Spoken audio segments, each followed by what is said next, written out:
Hi, everybody. Welcome back to my YouTube channel, Politics with Sherry Jacobitz. Thank you for subscribing. And if you just happen to find me from scrolling around or heard about me, I hope you'll hit that subscribe button if you like and see what you hear. So, yes, Trump is a Putin puppet. Okay. Like we even need to say that, but just sort of, setting the table here. We know now that the US, Trump, has refused to support the Big 7 plan to transfer that money in frozen Russian assets to Ukraine. So he's no longer hiding his betrayal. But yeah, the U.S. is stalling on the G7 plan to expand use of Russia assets. That means that all of the ill-gotten funds that Vladimir Putin has would be returned to Ukraine. Okay, and that would be a way for the world to send, or the G7 to send, a really, really big message to Vladimir Putin that nobody supports his war on Ukraine. Okay. That Trump, even not even by accident, routinely refers to it as a war that Zelensky, that Ukraine started, is just bizarre. And he does that because that's what he needs to do to please Putin. Okay. So he just lies. He lies. Now, your MAGA friends all know that he's lying, but they're used to going along with his lies and parroting his lies because it makes them feel like they're on the winning team. These are the same types of people who think that cheating in business is okay because it's just business. Yeah, that's something that people like to say, like, well, it's just business. Like, no, lying, cheating, money laundering, ripping people off, harassing people. That's not good business. That's just lying, cheating. Yeah. Daring you to do something about it. So there's sort of that overall attitude from any Trump supporters that what he's doing is okay simply because he can get away with it because he can. They know what he is. So just the history, because I think sometimes people forget just how solid the evidence is and the narrative and laying the foundation of Trump's entire presidency being about giving Ukraine to Putin is. Now, I'm going to go back. I've told this story before, but it's partially my story. To remember, in the 2016 RNC convention, they have the platform committee meetings. The RNC breaks up into committees, little subcommittees, and each of them take certain issue areas, and they put together the Republican platform. Now, typically, the nominee doesn't really get involved in that platform. That is the party, and they have just become the nominee or are about to become the nominee of the party rather than them having the party work for them. Do you see how that goes? The party nominates the person, and they were nominating Trump. They went through the primaries and the caucuses, and Trump was now to be the nominee. So, yeah, generally speaking, the campaign does not get involved in the platform committee for the party. So there was the committee, the platform committee, subcommittee, whatever you want to call it, that was dealing with the issue of Ukraine. And they were putting forth language in the official Republican platform that would allow for weapons, to allow to pay for weapons to use against Putin, against Russia, as they were going in and trying to take Ukraine.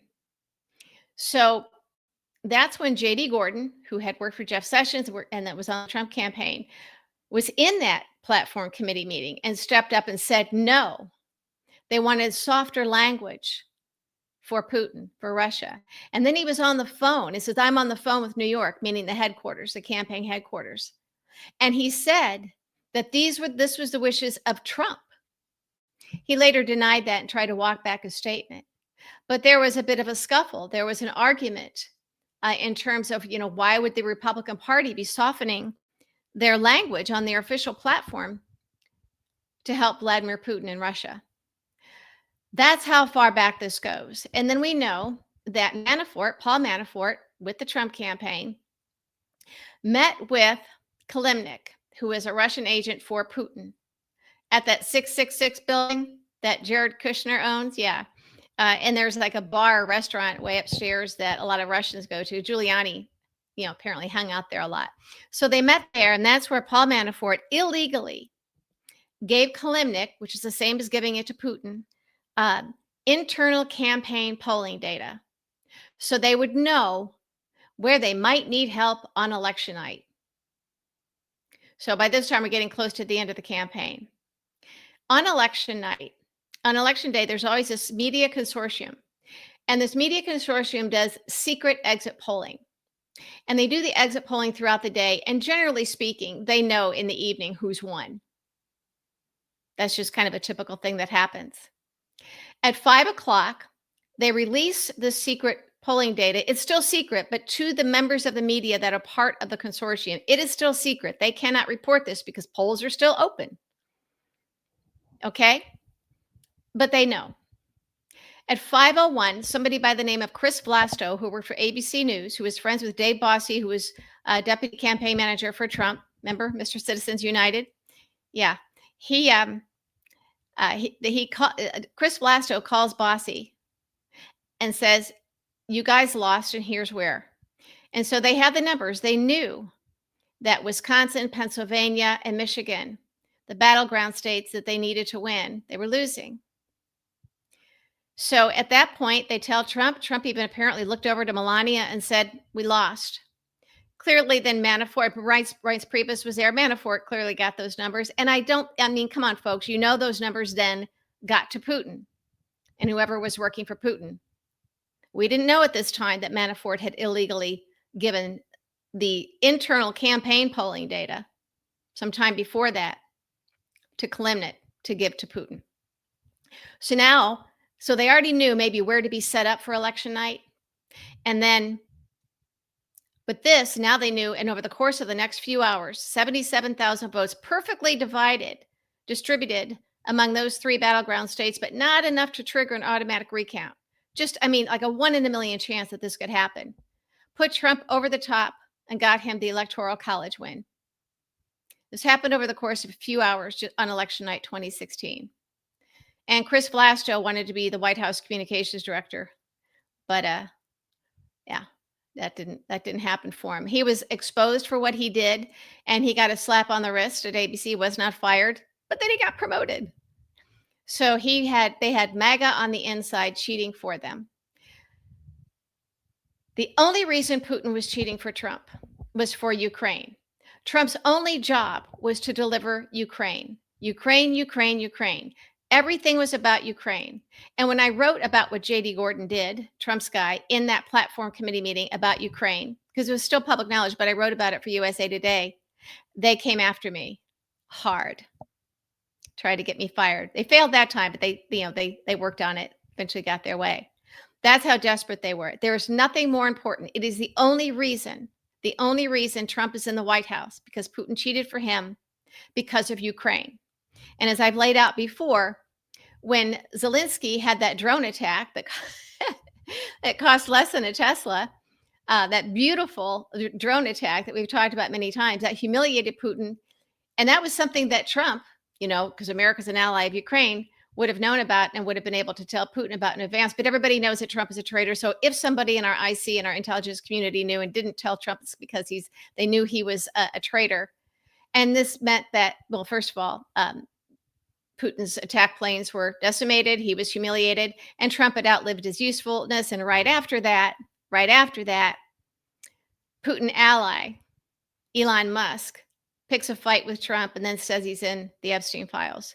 So they were starting the process of getting Trump out because he was no longer useful to them. And I think they're still doing that little dance. But that's how important Ukraine is. So of course Trump is going to, he's going to say whatever he wants, but don't listen to what he says, listen to what he does. He's not giving anything to Zelensky. He's yelling at him again in the Oval Office. Remember a few months ago when he said, "You don't have any cards." Yeah, they're yelling at him and berating him even for not wearing an American business suit into the Oval Office. And it was shortly after that the guy with no cards to play. Oh, he played, and that was when we got that beautiful drone attack by Ukraine that cost them next to nothing. I mean, beautiful. So Trump pulled that again Friday in the Oval Office, yelling at Zelensky, basically just screaming at him to give up big parts of Ukraine to Putin, just because. Trump is running out of options. He has to deliver Ukraine to Putin or else. or else. So it will either be release of the compromise, which is bad, but also I think we're going to see a lot of Russian money. Our friend Lincoln's Bible talks about that a lot too. A lot of money, a lot of funny money things that Trump has done over the decades that will land him, life in prison. And plus the compromise, which I think is pretty bad. He wasn't just an Epstein client. I think there's enough there to show that he was in business with him. With his pageants, his team. Remember, he had to quit, shut down Trump Modeling Agency when they started looking into it in 2016. Yeah, and the victims at Mar-a-Lago that got recruited, taken away to work for Epstein. Like, how would Trump even know who was working in the spa as a towel girl? Yeah. So Ukraine, Ukraine, Ukraine. With all the other garbage going on, it still is about Ukraine. Always. So Trump is betraying, and I'm sure Zelensky knows this, but not letting the Russian assets be used to help Ukraine, going against the G-7 on this. They got to move without Trump. They all need to be very well aware that Trump will never, ever, ever, ever, ever, ever, ever, ever, ever side with Ukraine over Putin. He'll pretend to, but it ain't going to happen. Like the sanctions. Yeah, yeah. So I think it's important to know this, that every move, we act surprised. Okay, Trump, oh my gosh, he went back on his word. Okay, he went back on his word. He's refusing to support the G-7 plan to transfer billions in frozen Russian assets to Ukraine. What a shocker. Of course he is. Of course he's going to refuse to do it. But because of Trump, the United States is weakened around the globe. And now that they're starting to get it, and they're starting to recalibrate and get their footing in the new world order, where the United States is not what the United States has ever been before. Under Trump, who's a criminal and a traitor and a liar and a rapist and a whole lot of other things. So now that they know, maybe they were shell shocked for a while, deer in the headlights, but now that the rest of the world is getting it and catching on, they're going to find a way to work around us. And that's not good news for Putin. It's not good news for us either. But that is what it's going to take. Trump must be weakened. And his own actions has done a lot of that. But he likes to think he's a good businessman and a good negotiator. He's not. He's a thug. All he can do is threaten people and harm people. That's all he can do. He lies, cheats, and steals. He's been a bad businessman his entire life. He is one of those people that thinks that a good businessman is somebody who gets away with cheating. And what we're seeing is his MAGA all think it's very cool. They are taking up that same attitude. I hope that doesn't stick. I hope we can change.